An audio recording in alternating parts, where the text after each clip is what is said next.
بسم اللہ الرحمن الرحیم۔ السلام علیکم بہن بھائیوں، بیٹر بیٹیوں، ویلکم ٹو مائی چینل۔ آج کی ویڈیو کا عنوان ہے کہ بد اخلاقی پر بھی حسن سلوک، یعنی اگر کوئی بد اخلاقی کرے پھر بھی اس کے ساتھ حسن سلوک کرنا چاہیے تاکہ وہ شرمندہ ہو کر آپ کا ہو جائے۔ حضرت سیدنا عمیر بن عبد الباقی رحمۃ اللہ علیہ بہت بڑے ذمہ دار تھے۔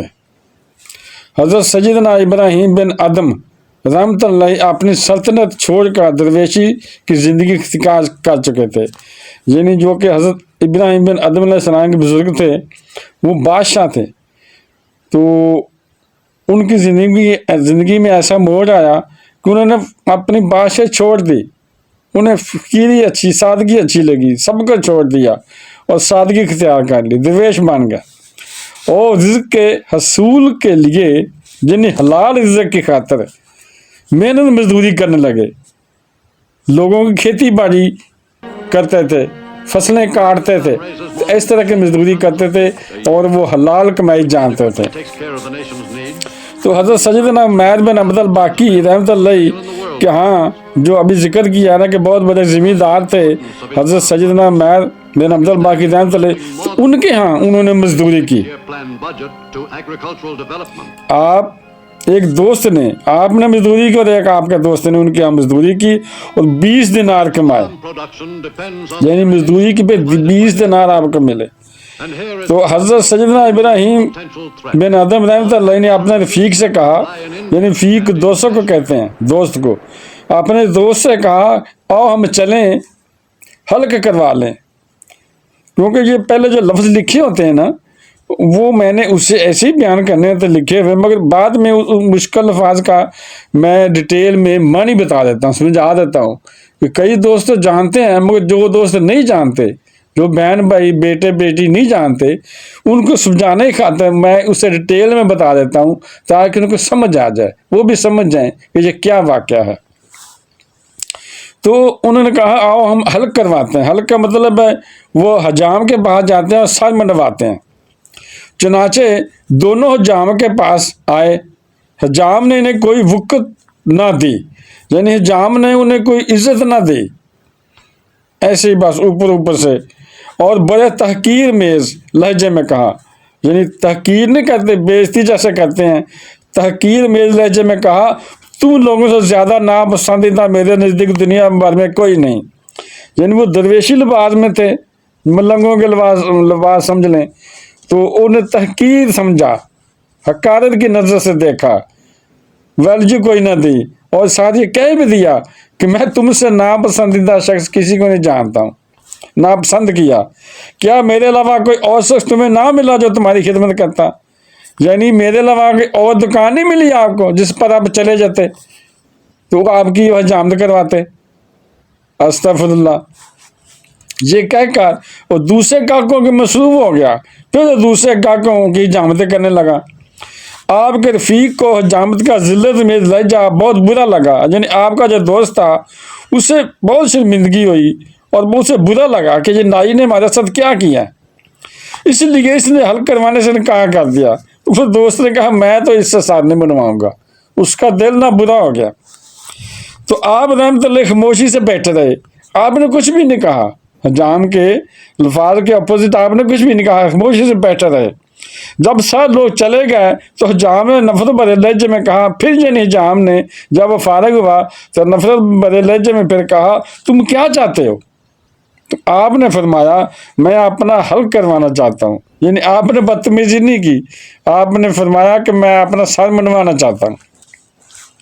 حجام نے بڑی ہی کارت سے آپ رحمۃ اللہ کا حلق کیا، یعنی بڑی کارت سے، کارت کی نظر سے دل میں برا جان کر تو اس نے آپ کا سر مونڈ دیا۔ حجام نے خدا تعالیٰ کی شان کہ 2 ٹکے کا حجام، یعنی اللہ کی شان دیکھیں، تو 2 ٹکے کا حجام تھا، تو آج اس مرد کلندر کو درویشانہ لباس میں دیکھ کر حقارت بھری نظر سے دیکھ رہا تھا۔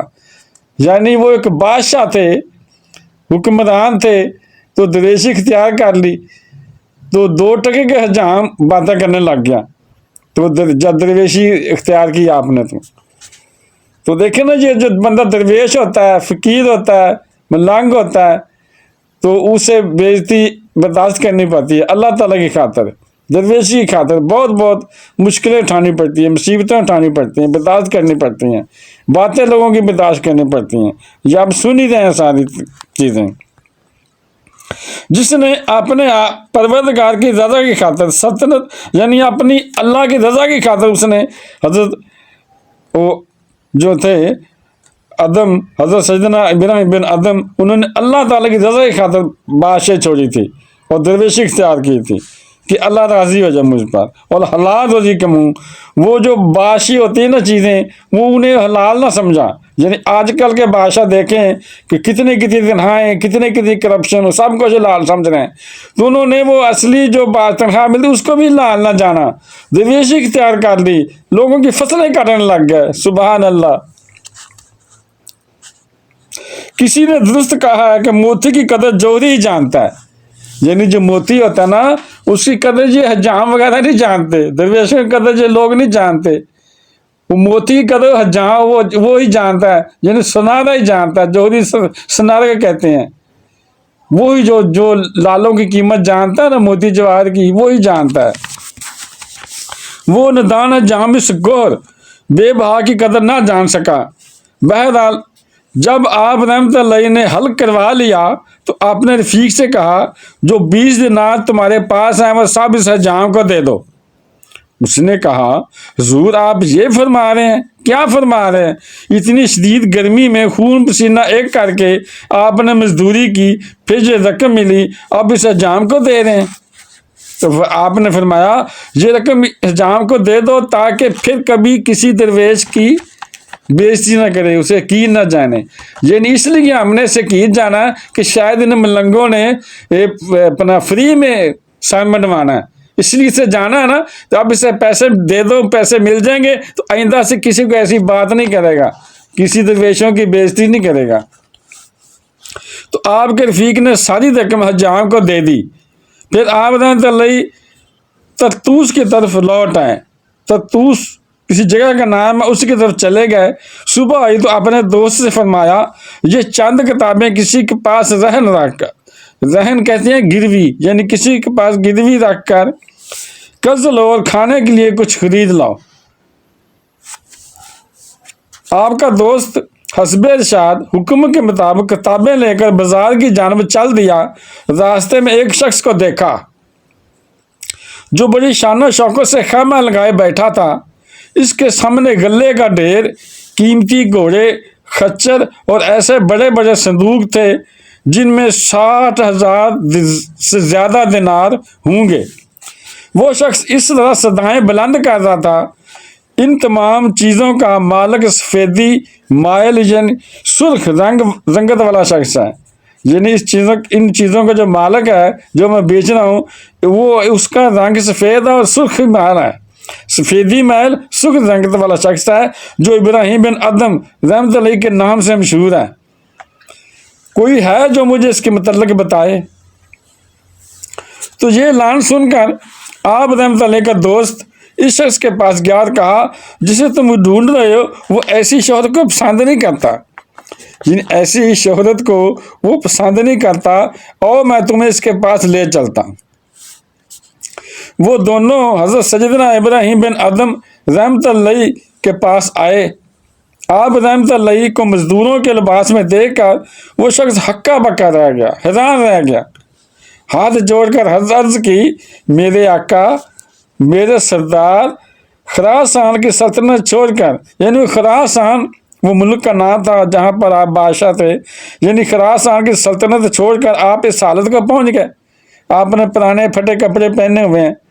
آپ رحمت اللہ نے فرمایا ان باتوں کو چھوڑ اور یہ بتاؤ کہ تمہارا معاملہ کیا ہے، یعنی تو کیا چاہتا ہے، تیرے دل میں کیا ہے، کس لیے میرے پاس آیا ہے؟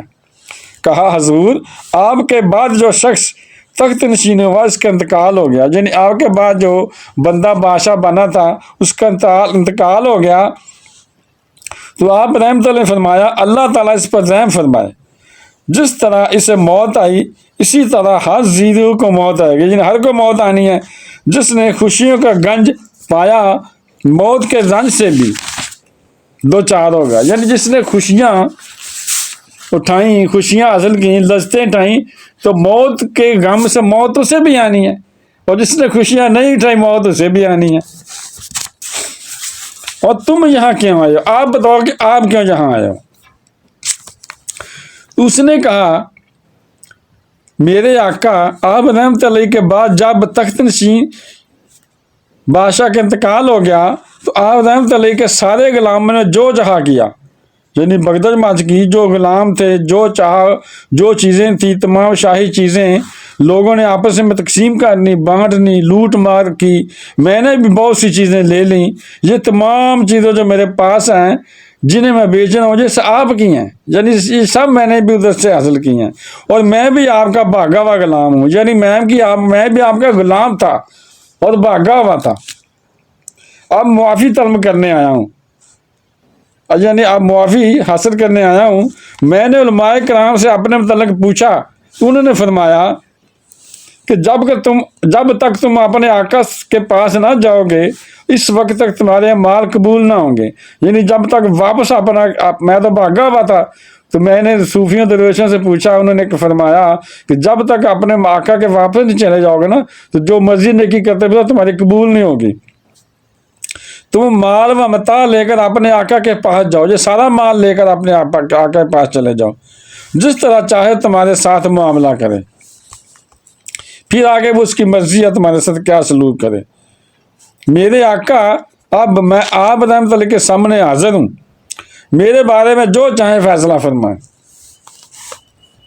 حضرت سیدنا ابن بن ادم رحمت اللہ نے فرمایا اگر تم اپنی بات میں سچے ہو تو میں نے تمہیں اللہ تعالیٰ کی رضا کی خاطر آزاد کیا، اور جو کچھ مال و متاع تمہارے پاس ہے وہ سب تمہیں دے دیا. اب جہاں چاہو یہ مال خرچ کرو، جاؤ یہ سارا مال تمہیں مبارک ہو. سبحان اللہ. پھر آپ رحمت اللہ اپنے دوست کی طرف متوجہ ہوئے اور فرمایا جاؤ کسی کے پاس یہ کتابیں رہن رکھ کر قرض لو اور کھانے کے لیے کچھ خرید لاؤ.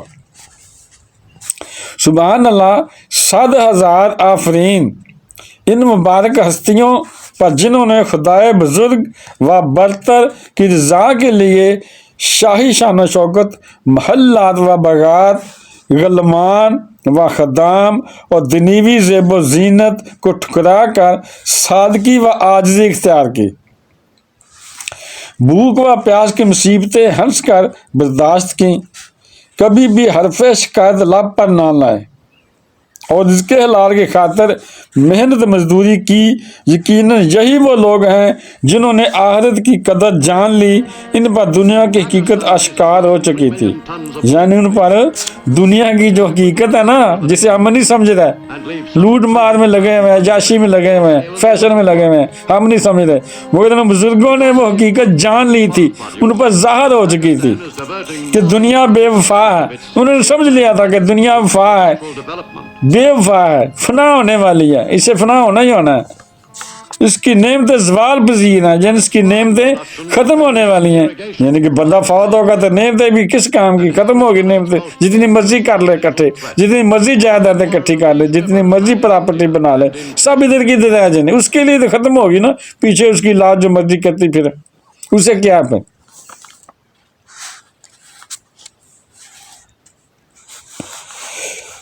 ان عارضی لذتوں کی خاطر دائمی خوشیوں کو نظر انداز کر دینا عقل مندوں کا کام نہیں.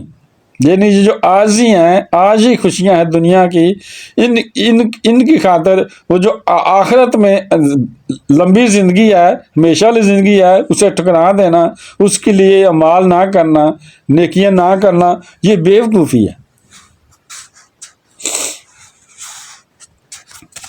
سمجھدار وہی ہیں جو باقی رہنے والی خوشیوں کو فانی خوشیوں پر ترجیح دیتے ہیں، یعنی جو فانی کا مطلب فنا ہونے والی چیزیں ہیں، اور دنیوی مصائبہ تکالیف کو برداشت، صبر و شکر کے ساتھ برداشت کرتے ہیں.